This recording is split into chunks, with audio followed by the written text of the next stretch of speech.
வணக்கம். இன்றைக்கி நான் உங்கள்கிட்ட ஷேர் பண்ணுற கண்டென்ட் என்னென்னு பார்த்தீங்கன்னா, நம்ம இந்த பூமியில் நினச்சிட்ருக்கோம் மனித வாழ்க்கை மட்டும்தான் இருக்குது.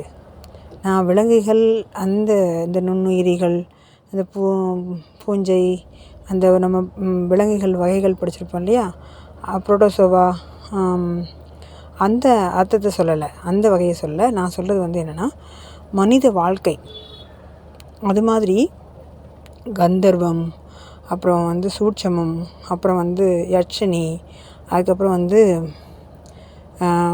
இந்த அசுர தெய்வங்கள்னு சொல்கிறாங்களே அது, அப்புறம் உக்ர தெய்வங்கள், இந்த மாதிரி இருக்காங்கள்ல, இந்த கேட்டகரி, இந்த மாதிரி அதே மாதிரி ஹை லெவல் ஃப்ரீக்வன்சியில் உள்ள ஒரு மனிதர்கள், அதுக்கப்புறம் தென் வேறு இந்த மாதிரி பல்வேறுபட்ட நிலைகளில் இந்த உலகம் செயல்படுது. அப்போது நம்ம நினச்சிட்ருக்கோம் இந்த பூமியில் நாம் மட்டும்தான் இப்போது கண்ணுக்கு தெரிகிற மாதிரி. இப்போ நீங்கள் உங்கள் ஊரில் இருக்கீங்க, உங்கள் பிளேஸில் இருக்கீங்க, அது நீங்கள் ஒரு ஃபாரினாக இருக்கட்டும், ஒரு காடாக இருக்கட்டும், இல்லை இப்போ நீங்கள் வசிச்சிட்ருக்க ஒரு நகரமாக இருக்கட்டும், கிராமமாக இருக்கட்டும், இதோட மித்த சூட்சும உலகங்களும் இதுக்குள்ளே தான் கலந்துருக்கு. ஆனால் அது வேறு ஒரு டைமென்ஷனில் இருக்குது. அதனால் நமக்கு புரியலை. யார் ஒருத்தருக்கு அது புரியும் அப்படின்னா, இங்கே எல்லாமா உணர்ந்தவங்க அதை புரிஞ்சிக்க முடியுது.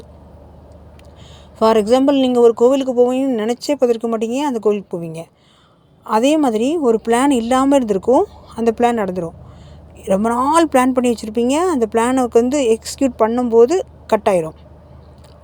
இதெல்லாம் எப்படி சாத்தியமாகுது அப்படின்னா, உங்களுக்கு மேலே ஒரு மென்டார்னு ஒருத்தர் இருப்பாங்கல்ல, அவங்க வாட்ச் பண்ணி இருப்பாங்க உங்களுக்கு கைட் கொடுத்துட்டே இருக்காங்க. நீங்கள் என்ன நினச்சிட்ருக்கீங்கன்னா, நாம் கண்ட்ரோலில், நம்மளோட ஓன் கண்ட்ரோலில் இருக்கோம் அப்படின்னு நினைக்கிறீங்க. நான் என்ன சொல்கிறேன் அப்படின்னா, நீங்கள் உங்கள் ஓன் கண்ட்ரோலில் எதுவுமே இல்லை. நீங்கள் என்ன நினைக்கிறீங்க அப்படின்னா, நாம் தான் முடிவு பண்ணுறோம் நம்ம வாழ்க்கையை அப்படின்னு சொல்லிட்டு. நீங்கள் உங்கள் வாழ்க்கையை நீங்கள் முடிவு பண்ணவே இல்லை. ஒருத்தர் ரவுடி மாதிரி அசாத்திய ஒரு திமிரோடையும் ஒரு ஆணவ செருக்கோடையும் நடந்தானா அவர் அசுர லோகத்தோட லிங்கில் இருக்காருன்னு அர்த்தம்.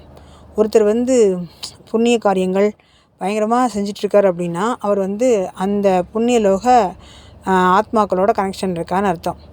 ஒருத்தங்க என்னென்னா சர்வீஸ் பண்ணிகிட்ருக்காங்க, அவங்க வாழ்க்கையில் எதையுமே முக்கியம் எடுத்துக்காமல் சுயநலம் அப்படின்னு தாண்டி அதெல்லாம் விட்டுட்டு மற்றவங்களுக்காண்டி வாழ்கிறாங்க அப்படின்னு எடுத்துக்கிட்டிங்கன்னா, அவங்கள அந்த டைப் ஆஃப் அந்த யக்ஷினிகள், அப்புறம் கந்தர்வர்கள். இப்போது சில பேர் சாங்ஸு பாட்டெல்லாம் பாடும்போது எக்ஸ்ட்ரானரி அவங்கள்ட்ட டேலண்ட் இருக்கும். இந்த டேலண்ட்லாம் எப்படி வருதுன்னு பார்க்குறீங்க? இதே நம்மளாம் பயிற்சி பண்ணும்போது நம்மளால் தலைகளை நின்னால ஒன்றும் பண்ண முடியாது. அதே நீங்கள் அவங்க பண்ணும்போது பார்த்தீங்கன்னா, அவங்களும் மனிதர்கள் தானே. ஆனால் எப்படி அவங்க பண்ணுறாங்கன்னு நினைக்கிறீங்க? இந்த மாதிரி பவர், இந்த எனர்ஜி, இந்த ஃப்ரீக்வன்சி அவங்களுக்குள்ளே செயல்படுறதுனால அவங்க செய்கிறாங்க. இது புரிஞ்சிக்க முடிஞ்சவங்க புரிஞ்சிக்க முடியும். புரிஞ்சிக்க முடியாதவங்க என்ன பண்ணலான்னா, அவங்களுக்கு டைம் வரும்போது இது புரியும், அவ்வளோதான். அதுக்காண்டி இதை விட இன்னும் அதிசூட்சமமாக உன்னதமான ஒரு ரகசியமான விஷயங்கள்லாம் இந்த பூமியில் நடந்துக்கிட்டு தான் இருக்குது. சரி, இதனால் நமக்கு என்ன பயன் அப்படின்னா, நீங்கள் இந்த பூமியில் வரும்போது என்ன கட்டமைக்கப்பட்டு வந்தீங்களோ அது மட்டும்தான் நடக்கும்னு சொல்ல வரேன். உங்களோட இச்சைகள், நீங்கள் இங்கே புதுசாக ஒரு இச்சையை க்ரியேட் பண்ணிக்கிட்டிங்கன்னா அது நடக்கிறதுக்கு ரொம்ப ரொம்ப கஷ்டப்படணும், ரொம்ப ரொம்ப வலிக்கும். உங்களுக்குள்ளே ஒரு முரண்பட்டு நீங்கள் இயல்பாக இல்லாமல் ஒரு சூழ்நிலை இருந்தீங்கனாலே நீங்கள் என்ன நினச்சிக்கிறீங்க அப்படின்னா, நமக்கு கடவுள் துன்பம் கொடுத்துட்டாரு, எனக்கு வாழ்க்கையே இப்படி தான், என்னைய மாதிரி துன்பம் யாருக்குமே வரக்கூடாது அப்படின்னு சொல்கிறோம். நான் என்ன சொல்கிறேன்னா, உங்களுக்கு கொடுக்கப்படாததை நீங்கள் எடுத்துட்டீங்க, அதனால உங்களுக்கு துன்பமாக இருக்குதுன்னு நான் சொல்கிறேன். இதை எப்படி புரிஞ்சுக்கணும் அப்படின்னா, உங்களுக்கு ஒரு உறவு பிரியுது, உங்களால் தாங்கிக்கவே முடியல வலினா, நீங்கள் வந்த நோக்கம் அந்த வலியை எடுத்துக்கணுன்னா இது அடுத்த கட்டத்துக்கு நீங்கள் நகர்ந்துருவீங்க. அது முடிஞ்ச உடனே அந்த கர்மா அவங்கள ரிலீஸ் பண்ணிடும் நெக்ஸ்ட்டுக்கு. ஒருவேளை நீங்கள் அதை சரியாக சூஸ் பண்ணாமல் அதை தொட்டிருந்தீங்கன்னா உங்களால் அதுலேருந்து மீண்டே போக முடியாது. லூப்புக்குள்ளே திரும்ப திரும்ப திரும்ப சுற்றுவீங்க. என்ன கேட்டால் எஸ்பெஷலி 12 இயர்ஸ்க்கு ஒரு தடவை நடந்ததே தான் நடக்குது வாழ்க்கையில். நாம் தான் மறந்துடுறோம். நீங்கள் எப்படி இதை கண்டுபிடிக்கிறாங்க அப்படின்னா, எண்ணம் வந்து மனத்தின் மூலம் எண்ணம் வருது இல்லையா, அது வந்து உயிரில் ஸ்டோர் ஆகுது, மனத்தில் ஸ்டோர் ஆகுது, தென் வந்துட்டு நினைவில் ஸ்டோர் ஆகுது. அந்த நினைவு மறந்து போயிடுது.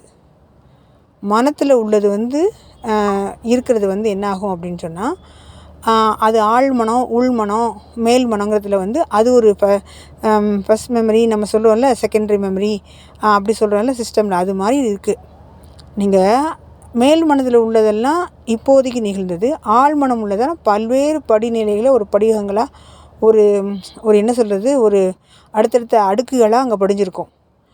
அது உங்களை அந்த ட்ரிகர் பண்ணி உங்களை வந்து மேலே கொண்டு வந்து அது உங்களை சரி பண்ணிட்டே வரும்.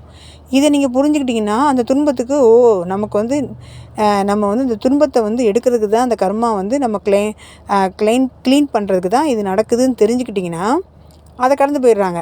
சில பேர் வந்து எவ்வளோ பெரிய துன்பத்தையும் ஈஸியாக கடந்து போயிடறாங்க. எப்படி சில பேர் வந்து சின்ன விஷயத்துக்கே தோண்டு போடுறாங்க. எப்படி கடுகளவு துன்பத்தை கூட ஒருத்தவங்க தாங்க முடியாது, ஒருத்தவங்க மலையளவு துன்பத்தை தாங்கிடுறாங்க. இதுக்கு அவங்களுக்குள்ள இயல்பாகவே அந்த புரிதல் கூடிய தன்மை இருக்கிறதுனால அவங்க இது நம்ம ஏற்று தான் போகணும் அப்படின்னு அக்செப்ட் பண்ணிக்கிறாங்க. நீங்கள் ஒரு காட்டுக்குள்ளே மாட்டிக்கிட்டீங்க, உங்கள் பாதை வந்து 500 கிலோ கல் உள்ள இதில் மாட்டிக்கிட்டீங்க, உள்ள குகைக்குள்ளே. உங்களுக்கு அதை வந்து கடந்தே போகணுங்கிற தீவிரம் இருக்கும்போது உங்களுக்குள்ள ஒரு அசாத்திய சக்தி வந்து அந்த 500 கிலோ உள்ள கல்லை நீங்கள் நகட்டிடுவீங்க.